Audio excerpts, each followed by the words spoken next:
1906 সাল যখন সারা ভারতবর্ষে স্বাধীনতা আন্দোলনে জোয়ার বইছে, ঠিক সেই সময় কলকাতার আদিগঙ্গার পারে 21 ফুট উচ্চতা বিশিষ্ট পাঁচিল ঘিরে ব্রিটিশরা তৈরি করেছিল এক জেল, যার নাম আলিপুর জেল। তারপর থেকে একের পর এক স্বাধীনতা সংগ্রামীদের ঠিকানা হয়েছিল এই আলিপুর জেল। অনেক বীর সন্তানরা হাসি মুখে ফাঁসির দড়িতে ঝুলে পড়েছিল, আবার অনেকে ইংরেজদের অমানবিক পিচাসী অত্যাচারে মৃত্যুবরণ করেছিল। সেই সব ইতিহাস ভারতবাসীর হৃদয়ে আজও রয়েছে। স্বাধীনতা সংগ্রামীদের নিঃস্বার্থ বলিদানই এনে দিয়েছিল আমাদের স্বাধীনতা।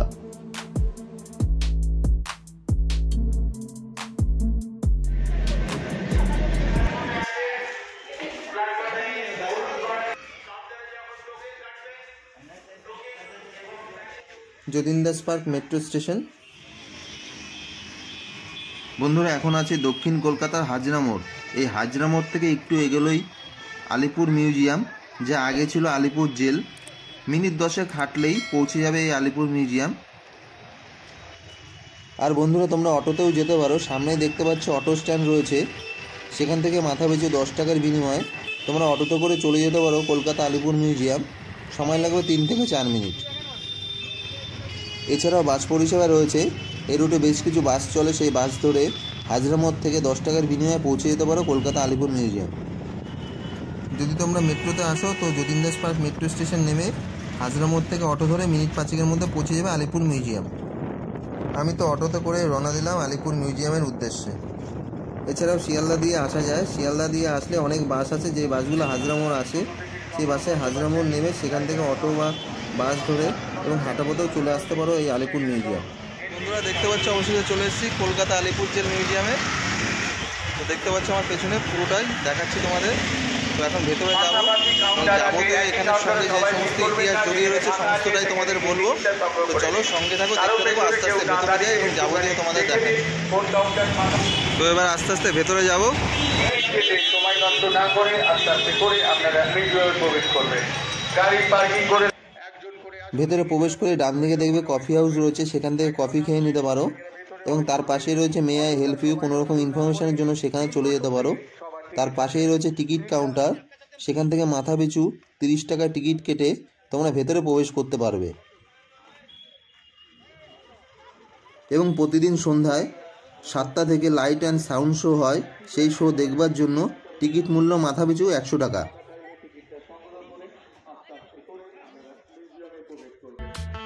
এই কলকাতা মিউজিয়াম প্রতি সোমবার বন্ধ থাকে এবং বাকি দিনগুলি সকাল 11টা থেকে বিকাল 5:30 অবধি খোলা থাকে সকলের জন্য। ঐতিহাসিক শতাব্দী প্রাচীন সেই ঘণ্টা, যে ঘণ্টাটি 1909 সালে তৈরি হয়েছিল। এই ঘণ্টার মাধ্যমে জেলের সমস্ত কয়েদিদের বিভিন্ন নির্দেশ দেওয়া হতো।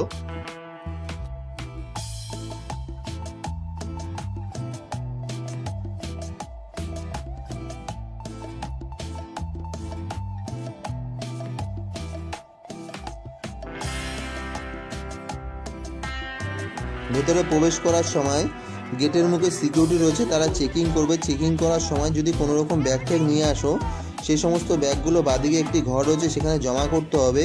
এবং বাইরের কোনো ধরনের খাবার দাবার ভেতরে নিয়ে প্রবেশ করা যাবে না। ভেতরেই খাবার দাবারের ব্যবস্থা রয়েছে, শুধু জলের বোতল নিয়ে ভেতরে প্রবেশ করতে পারো। আলিপুর মিউজিয়ামে ঢুকে পড়েছি, যা আগে ছিল আলিপুর জেল। এই জেলকে ঘিরে বহু স্বাধীনতা সংগ্রামী ও শহীদদের রয়েছে অনেক স্মৃতি জড়িয়ে। ভারতবর্ষের 75তম স্বাধীনতা দিবসে আলিপুর জেল পরিণত হয় আলিপুর মিউজিয়ামে।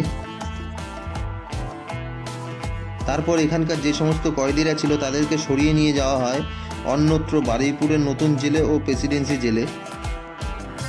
এটি হলো শহীদ স্মৃতিস্তম্ভ, যে সকল স্বাধীনতা সংগ্রামীরা ব্রিটিশদের হাতে অকথ্য অত্যাচারে প্রাণ দিয়েছিল তাদের শ্রদ্ধার্থে এই স্মৃতিস্তম্ভটি তৈরি করা হয়। তাই আমি চন্দন আজ তোমাদের ঘুরে দেখাবো সেই সমস্ত স্বাধীনতা সংগ্রামী ও শহীদদের স্মৃতি বিজড়িত বেশ কিছু স্থান। খুব সুন্দর পরিষ্কার পরিচ্ছন্নভাবে সাজানো রয়েছে এই মিউজিয়ামটি। ভেতরে আসলে বুঝতেই পারবে না যে এটা আগে জেল ছিল। ঢুকবার মুখে দেখতে পারবে খুব সুন্দর করে দিক নির্দেশ ও ম্যাপ সহ পথ নির্দেশিকা দেওয়া রয়েছে।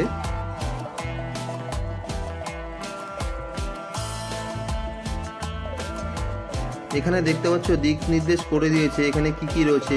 ফাঁসির মঞ্চ, নেহরু কক্ষ, নেতাজি কক্ষ, চিত্তরঞ্জন দাস কক্ষ, বিধানচন্দ্র রায় কক্ষ, যতীন্দ্রমোহন সেনগুপ্ত কক্ষ। তো এই দিক দিয়ে যেতে হবে। যেখানে জেলে বন্দি ছিল, যেখানে নেতাজি সুভাষচন্দ্র বোস ছিল, বিধানচন্দ্র রায় ছিল, সমস্তটাই ভেতরে ঢুকে দেখাবো। চলো সঙ্গে থাকো।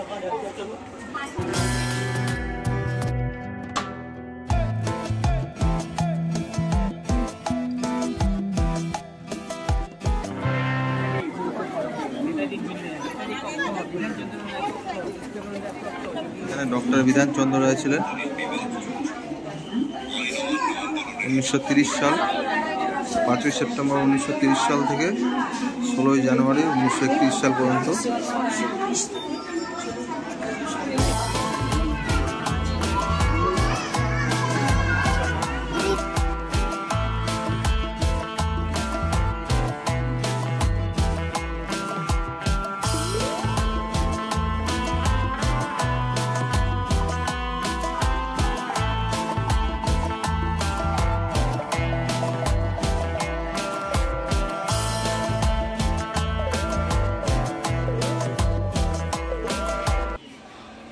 বন্ধুরা, এই বিল্ডিংয়ের দোতলায় রয়েছে আরও বেশ কিছু সেল।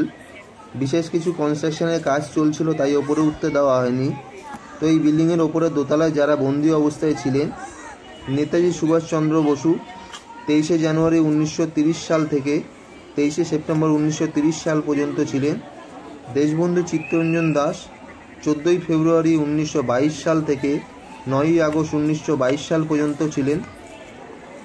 এবং দেশপ্রিয় যতীন্দ্রমোহন সেনগুপ্ত 22শে অক্টোবর 1932 সাল থেকে 5ই জুন 1933 সাল পর্যন্ত এখানে বন্দি অবস্থায় ছিলেন।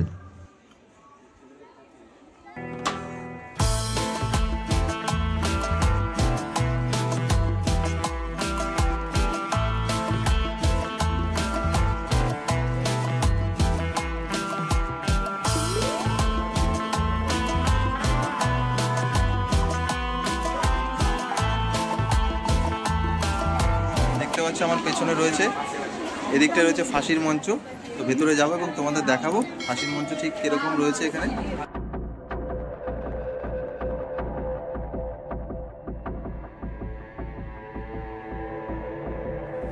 চলে এসেছি সেন্ট্রাল জেলের সেই জায়গায় যেখানে বহু ইতিহাস লুকিয়ে রয়েছে, যেখানে বহু বিপ্লবীকে ফাঁসি দেওয়া হয়েছে।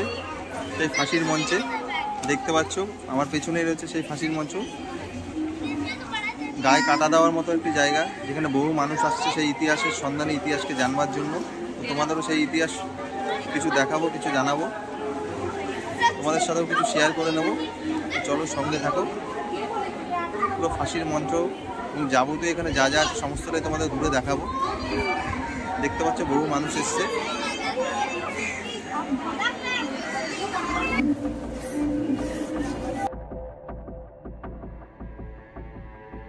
এখন যেখানে যাচ্ছি সেটি হলো ডিটেনশন সেল। এখানে যাদের ফাঁসি দেওয়া হতো, ফাঁসির আগে এই সেলেই বন্দি করে রাখা হতো বেশ কয়েকদিন, এবং এখানে রেখেই তাদের শেষ ইচ্ছা পূরণ করা হতো এবং গীতা পাঠ করানো হতো। এই ফাঁসির মঞ্চে অনেক স্বাধীনতা সংগ্রামীকে ফাঁসি দেওয়া হয়, যাদের মধ্যে বেশ কয়েকজন হলো অনন্ত হরি মিত্র 1926 সাল, প্রমোদ রঞ্জন চৌধুরী 1926 সাল, দীনেশ গুপ্ত 1931 সাল, রামকৃষ্ণ বিশ্বাস 1931 সাল এবং দীনেশ মজুমদার 1934 সাল। এই সেই ফাঁসির মঞ্চ যেখানে অনেক বাংলার বীর সন্তানরা ফাঁসির মঞ্চে প্রাণ দিয়েছিল। এই ফাঁসির মঞ্চে যারা প্রাণ দিয়েছিল তাদের মধ্যে একজন, যে নাকি পুজোতে পাঁঠাগুলি দেখে কেঁদে দিত, সে হাসি মুখে প্রাণ দিয়েছিল এই ফাঁসির মঞ্চে। তার নাম দীনেশ গুপ্ত।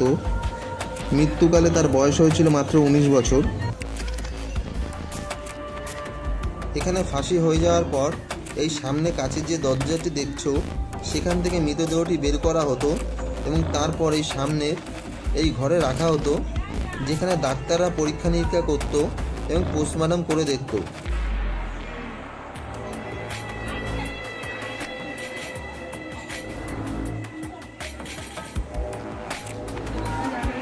এখানে যাদের ফাঁসি দেওয়া হয়েছে তাদের একটি নামের লিস্ট টানিয়ে রাখা হয়েছে, দেখতে পাচ্ছ।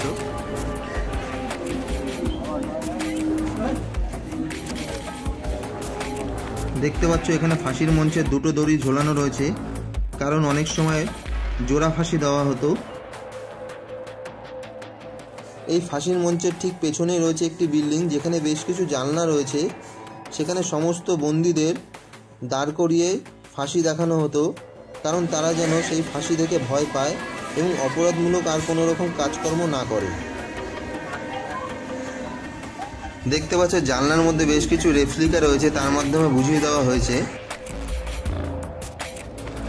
এবং এখানে যাদের ফাঁসি হয়েছে তাদের জীবন কাহিনীকে ফুটিয়ে তুলেছে এখানে বেশ কিছু ফটোচিত্র ও লেখাচিত্রের মাধ্যমে।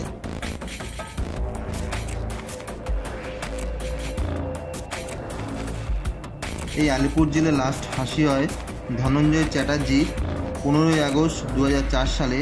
তবে উনি কোনো স্বাধীনতা সংগ্রামী ছিলেন না।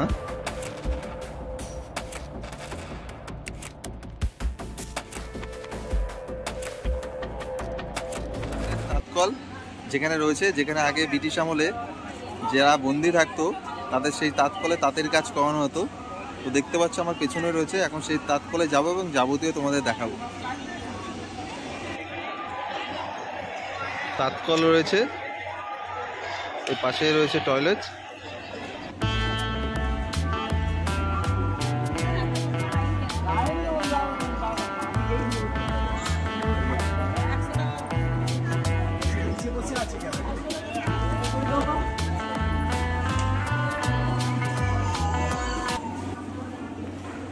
সে সময় ব্রিটিশ পুলিশ অফিসাররা কিভাবে বন্দীদের দিয়ে কাজ করাতো তার দৃশ্যকে ফুটিয়ে তুলেছে, দেখতে পাচ্ছ।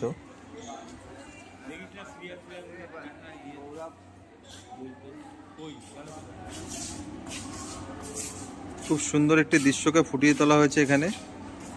যারা জেলে বন্দি থাকতো সেই সময় তাদের তাঁতের কাজ করানো হতো, সেই ইতিহাসের জিনিসগুলো এখনো এখানে রয়েছে এবং কিছু রেপ্লিকার মাধ্যমে বুঝিয়ে দেওয়া হয়েছে যে কি হতো আগে।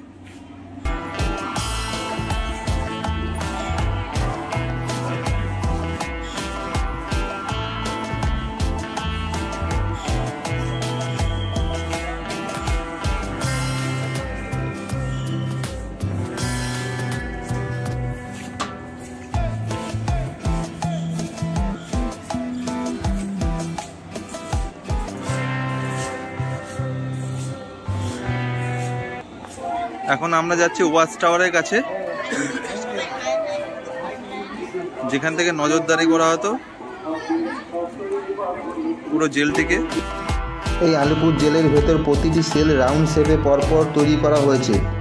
এর মাঝখানে রয়েছে ওয়াচ টাওয়ার, যেখান থেকে পুরো জেলটিকে নজরদারি চালানো হতো। আর এই জেলটি দেখলে মনে হয় অনেকটা আন্দামানের সেলুলার জেলের মতন তৈরি করা হয়েছে। এখন চলে এসেছি সেন্ট্রাল জেলে, যেখানে ওয়াচ টাওয়ার রয়েছে। দেখতে পাচ্ছে বহু মানুষ আসছে সেই ওয়াচ টাওয়ারে উঠছে এবং ওয়াচ টাওয়ারটি থেকে দেখছে সমস্তটাই। আসলে বন্ধুরা, আগে জেলবন্দীদের এই ওয়াচ টাওয়ার থেকেই ফলো রাখা হতো, কারণ সেই সময় ক্যামেরার ব্যবস্থা ছিল না। দেখতে পাচ্ছে বহু মানুষ এসে লাইন দিয়ে দাঁড়িয়ে আছে। বন্ধুরা, এই জেলের প্রত্যেকটি সেলকে যেন এক একটি সংগ্রহশালায় রূপান্তরিত করা হয়েছে। যেমন এখানে ওয়াচ টাওয়ারটিকেও একটি সংগ্রহশালায় রূপান্তরিত করা হয়েছে। দেখতে পাচ্ছ আন্দামানের সেলুলার জেলে যেরকমভাবে অকথ্য অত্যাচার করা হতো স্বাধীনতা সংগ্রামীদের ওপর চাবুক দিয়ে, তা এখানে ফুটিয়ে তুলেছে। আরও ভেতরে বহু ইতিহাস রয়েছে, যা তোমাদের ভেতরে গিয়ে দেখাবো।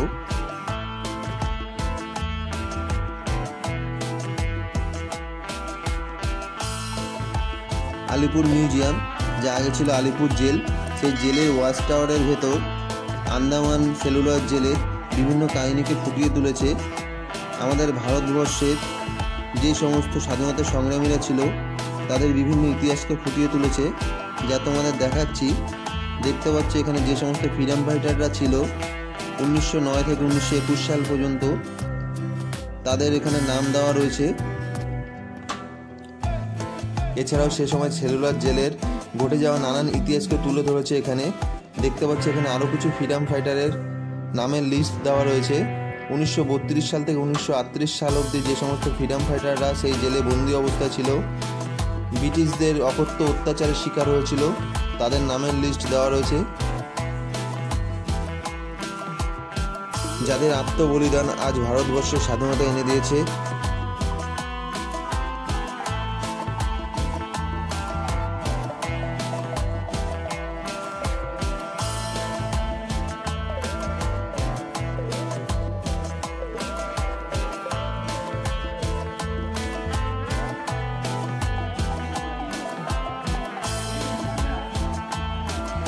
এখানে দেখতে পাচ্ছ আন্দামানের সেলুলার জেল কিরকম ছিল তার একটি রেপ্লিকা দেওয়া রয়েছে।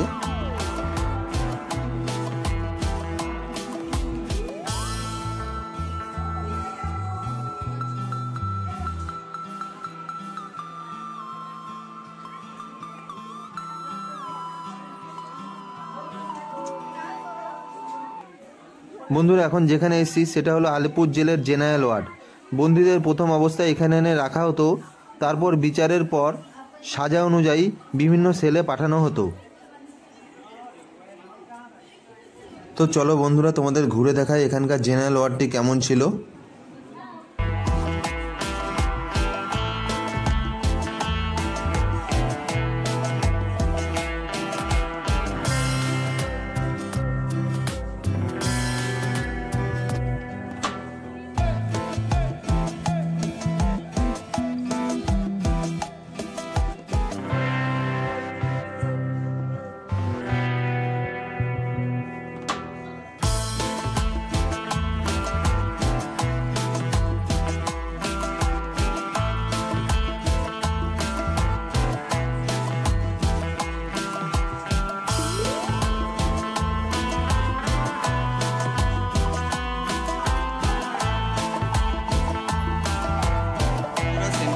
জেলের ভেতরে বন্দি অবস্থায় সমস্ত আসামিদের কীরকম অবস্থায় থাকতে হতো সমস্ত ফুটিয়ে তোলা হয়েছে।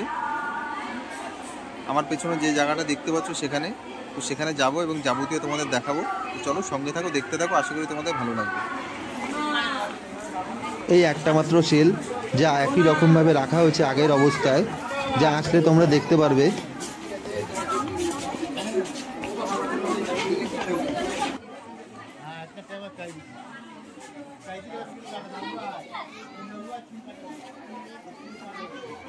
এখানে বন্ধুরা খুব সুন্দর করে ফুটিয়ে তুলেছে। অরিজিনালি আগে জেলের মধ্যে যেরকমভাবে কাটাতে হতো বন্দীদের, সেই বন্দীদের জীবনযাপনকে ফুটিয়ে তুলেছে। দেখতে পাচ্ছ খুব সুন্দর করে রেপ্লিকার মধ্যে ফুটিয়ে তুলেছে। এখানে একজন ব্রিটিশ পুলিশ অফিসার একজন বন্দীকে চাবুক দিয়ে মারছে, তাও ফুটিয়ে তুলেছে। এরকম আরও অনেক দৃশ্য রয়েছে, চলো তোমরা দেখতে থাকো।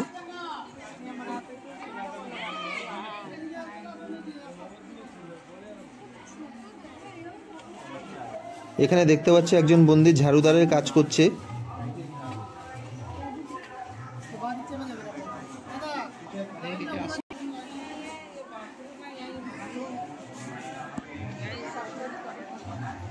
দেখতে পাচ্ছ বন্দি অবস্থায় যারা ভেতরে রয়েছে কিরকমভাবে কি থাকতো তারা। এখানে একজন বসে রয়েছে, এখানে 3-4 জন বসে গল্প করছে, কোনো একজন বন্দি জানলা দিয়ে উঁকি মারছে। সেরকমই তাদের জীবন কাটতো যেরকম এখানে তা ফুটিয়ে তুলেছে। এখানে দেখতে পাচ্ছি একজন বন্দি জানলার ধারে দাঁড়িয়ে রয়েছে, আরেকজন বন্দিকে কয়েকজন মিলে গা হাত পা টিপে দিচ্ছে। কারণ বন্ধুরা, এই বন্দীদের মধ্যেও কেউ কেউ দাদাগিরি দেখাতো, মাসেল পাওয়ার দেখাতো। তুলনামূলক যারা একটু নরম প্রকৃতির তাদের ওপর এরকম অত্যাচার করতো, তাদের দিয়ে এই সমস্ত কাজকর্ম করাতো। দেখতে পাচ্ছি এখানে বেশ কিছু বন্দীরা রান্নাবান্না করছে। এখানে দেখতে পাচ্ছি একজন বন্দি শুয়ে আছে, আর একজন বন্দির কিছু একটা হয়েছে, শরীর খারাপ, সেটাকে বুঝিয়ে দিয়েছে। এখানে কোনো এক বন্দি খেতে বসছে, সেই দৃশ্যকে ফুটিয়ে তুলেছে। এখানে এক বন্দি বসে আছে, আর এখানে কয়েকজন বন্দি স্নান করছে, কেউ একজন কাপড় কাচ্ছে। দেখতে পাচ্ছ সামনে চৌবাচ্চা রয়েছে, বিভিন্ন দৃশ্যকে ফুটিয়ে তুলেছে এই জেলের ভেতর।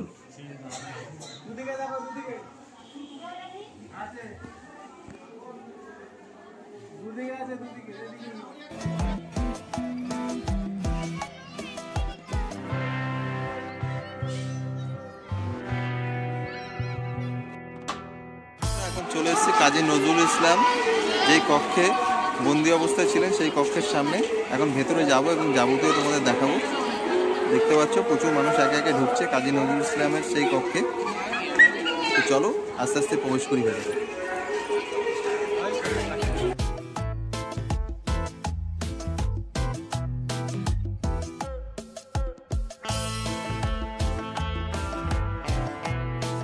বন্ধুরা এখানে দেখতে পাচ্ছ কাজী নজরুল ইসলাম যেই কক্ষে বন্দি অবস্থায় ছিল সেই কক্ষটিকেও একটি সংগ্রহশালায় রূপান্তরিত করেছে, যেখানে তার সঙ্গে জড়িত যে সমস্ত ইতিহাস রয়েছে তাকে ফুটিয়ে তুলেছে এবং তার লেখা বিভিন্ন বই রয়েছে এখানে।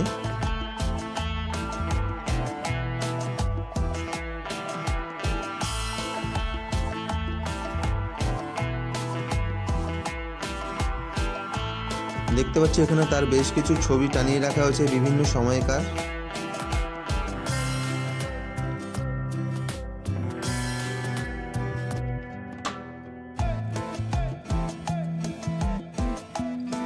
স্বাধীন ভারতবর্ষের প্রথম প্রধানমন্ত্রী জওহরলাল নেহরু যেখানে বন্দী ছিলেন সেই কারাকক্ষের কাছে।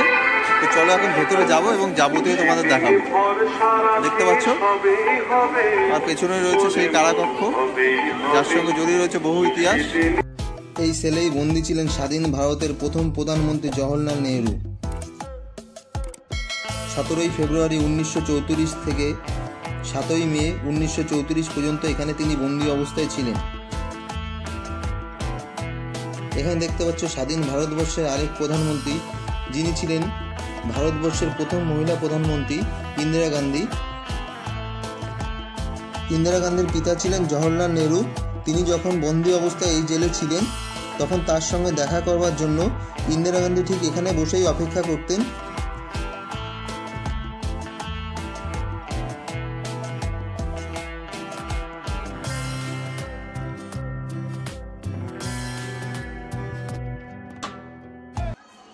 এটি হলো আলিপুর জেলের অন্ধকার কক্ষ, সেই ঐতিহাসিক অন্ধকার কক্ষ যেখানে রেখে বন্দীদের ভয় দেখানো হতো এবং সঙ্গে সঙ্গে চলতো অকথ্য অত্যাচার।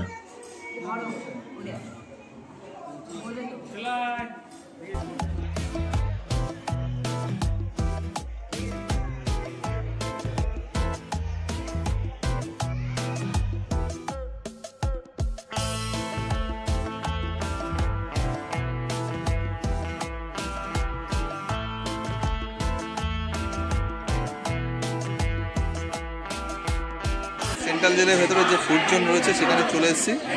পুরো সেন্ট্রাল জেল ঘুরতে ঘুরতে মাঝে টিফিন করেও নিতে পারবে তোমরা এখানে এসে। দেখতে পাচ্ছ বহু মানুষ এসছে, তারা টিফিন করছে। এখানে বিভিন্ন রকম খাবার পাওয়া যাচ্ছে, চা জল খাবার সমস্ত কিছু পাওয়া যাচ্ছে। এখন ফুড জোনের কাছে চলে এসেছি। সেন্ট্রাল জেলের ভেতরে ফুড জোন রয়েছে দেখতে পাচ্ছ। এখানে এলে তোমরা খাওয়া দাওয়া করতে পারবে, বিভিন্ন রকম জিনিস পাওয়া যাচ্ছে এখানে।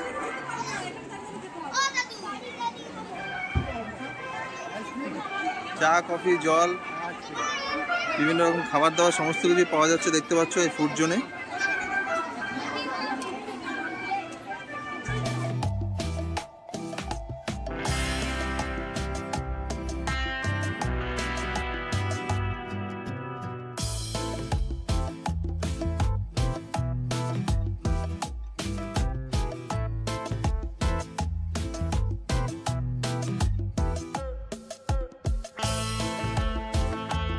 দেখতে পাচ্ছ এই আর্ট গ্যালারিতে রয়েছে বিভিন্ন রকমের মুদ্রা।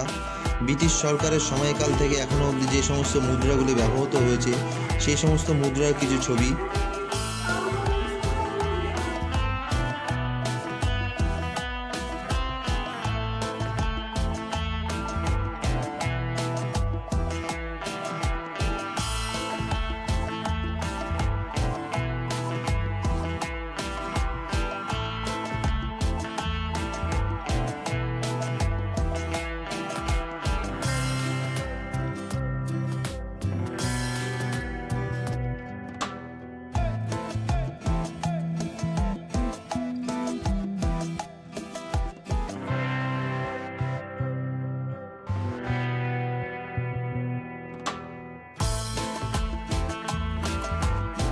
এখানে বেশ কিছু সুন্দর সুন্দর দুর্গা মূর্তিও সাজিয়ে রাখা রয়েছে।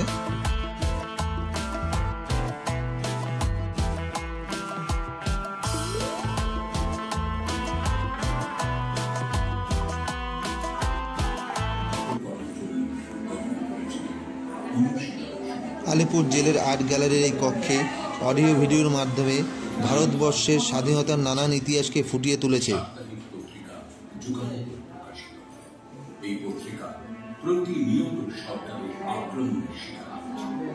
আর সেই সমস্ত ইতিহাস আজও আমাদের মতো ভারতবাসীর হৃদয়কে নাড়া দেয়। আর সেই সমস্ত ইতিহাসকে জানবার জন্য, বুঝবার জন্য প্রতিদিন অগণিত মানুষ এই আলিপুর জেলে আসে।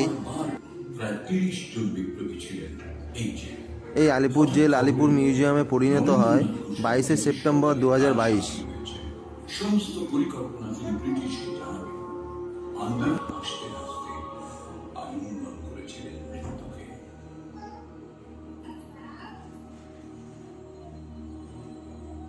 মানিকতলা বোমা ষড়যন্ত্র মামলায় অনেক বন্দীকে কারাগারে পাঠানো হয়েছে প্রখ্যাত আইনজীবী চিত্তরঞ্জন দাস।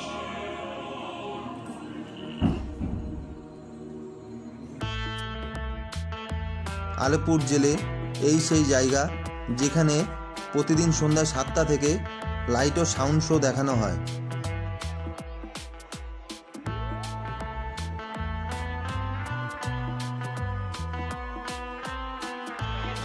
এখন যেই বিল্ডিংটি দেখতে পাচ্ছ এটি ছিল আলিপুর জেলে সেই সময়কার হসপিটাল বিল্ডিং। এই বিল্ডিংটিকেও একটি সংগ্রহশালায় রূপান্তরিত করেছে।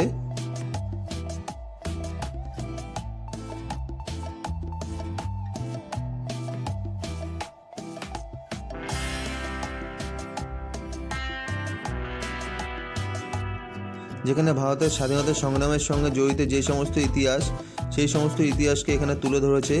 এখানে নানান কাহিনীকে ফুটিয়ে তুলেছে।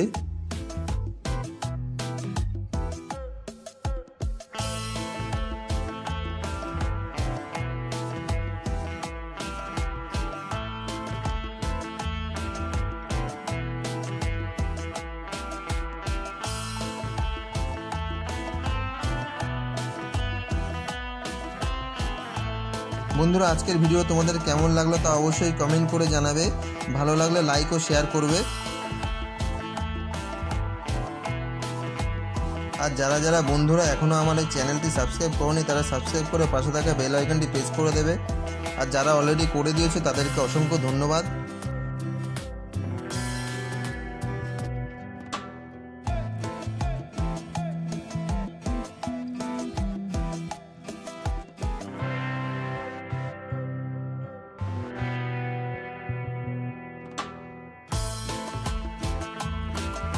আলিপুর জেলের এই প্রদর্শনী কক্ষে বাংলার স্বাধীনতা সংগ্রামী মহিলাদের নানান ইতিহাস ফুটিয়ে তুলেছে।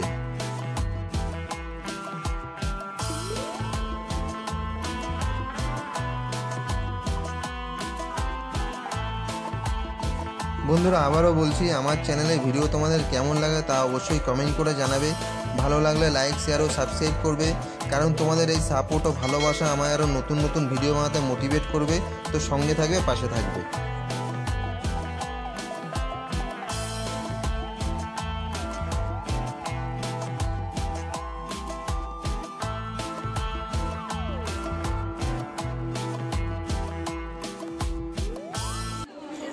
এটি হলো আলিপুর জেলের ওল্ড গোদামঘর, যা এখন লাইব্রেরি ও সেমিনার হলে রূপান্তরিত করেছে।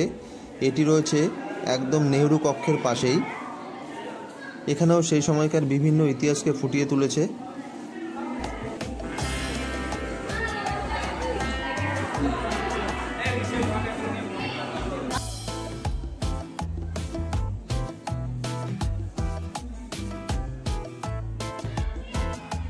বন্ধুরা, আজকের ভিডিওটা এখানে শেষ করছি। ফিরে আসবো কোনো এক নতুন জায়গার নতুন ভিডিও নিয়ে। তোমরা সকলে ভালো থেকো, সুস্থ থেকো।